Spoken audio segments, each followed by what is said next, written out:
Welcome back to our channel. నేను మీ మాదిరి.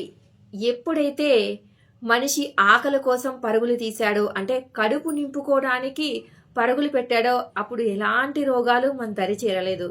ఎప్పుడైతే మనిషి ఆశను చూసి పరుగులు పెడుతున్నాడో, అంటే ఒక ఆశ అనేది ఒక మనిషిని నడిపిస్తూ ఉందో, అప్పుడు అన్ని రోగాలు మన చుట్టుముడుతున్నాయి.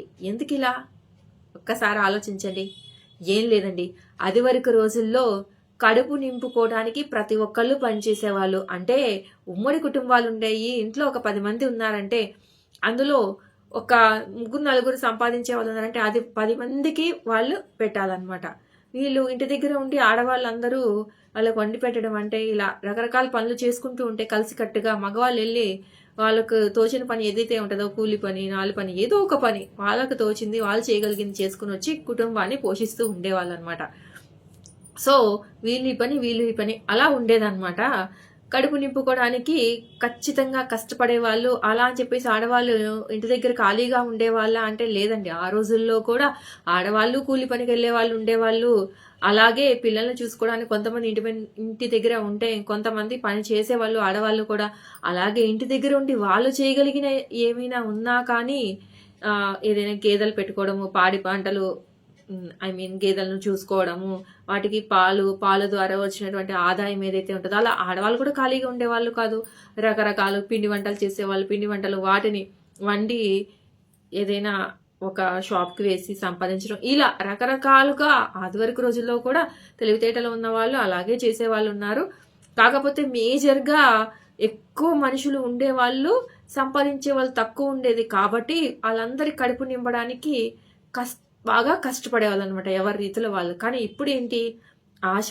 ఆ ఆశ వల్ల ఎలాంటి పనైనా చేయడం, ఎంత నీచమైన పనైనా చేయడము, ఎదుట వాళ్ళ నోరు కొట్టేసి మనం బాగుపడితే చాలు, ఆ రకంగా తయారైపోయి, ఆ రకంగా ఎదిగిపోయి ఆశ నడిపించిన వైపు మనిషి వెళ్ళడం వల్ల లగ్జరీ లైఫ్కి అలవాటైపోయి సరైన ఎక్సర్సైజ్ లేక బాడీకి మనం తినే తిండంతా జంక్ ఫుడ్ అయిపోయి బాగా మంచి ఫుడ్ అనేది లేకపోవడం వల్ల, అదివరకు రోజుల్లో ఉన్నటువంటి మట్టిలో ఆ సారం కూడా లేకపోవడం వల్ల, అన్ని మందుల మీద పండిస్తూ ఉండడం వల్ల ఈ రకంగా ఇలాగా రోగాలన్నీ కూడా మన చుట్టుముట్టేస్తున్నాయి అనమాట. అదివరకు రోజుల్లో చూడండి, ఒక టీవీ ఉన్నా, ఒక కారు ఉన్నా, ఒక బైక్ ఉన్నా, ఒక ఫ్యాన్లు, ఏసీలు, ఫ్రిడ్జ్లు అన్నీ కూడా చాలా డబ్బున్న వాళ్ళు అన్న వాళ్ళ దగ్గరనే ఉండేవి. మిగతా వాళ్ళందరూ కూడా వాళ్ళ కష్టం వాళ్ళు చేస్తూ ఉండాలి. కానీ ఇప్పుడు ఎంత చిన్న పని చేసే వాళ్ళ దగ్గరైనా ఇవన్నీ కూడా ఉంటాయి. అంటే ఒక లగ్జరీ లైఫ్ ముందు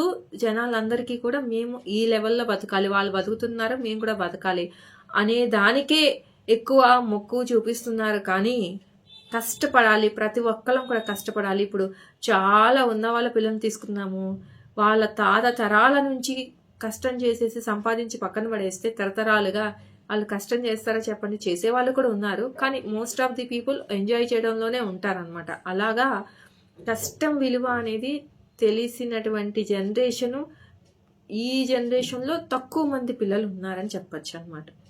సో ఎప్పుడైనా కానీ కష్టపడితేనే ఏదైనా వస్తుంది. ఇంత కష్టపడ్డాం అనేది, ఆ విలువలు అనేది నేర్పించాల్సింది తల్లిదండ్రుల బాధ్యత అనమాట.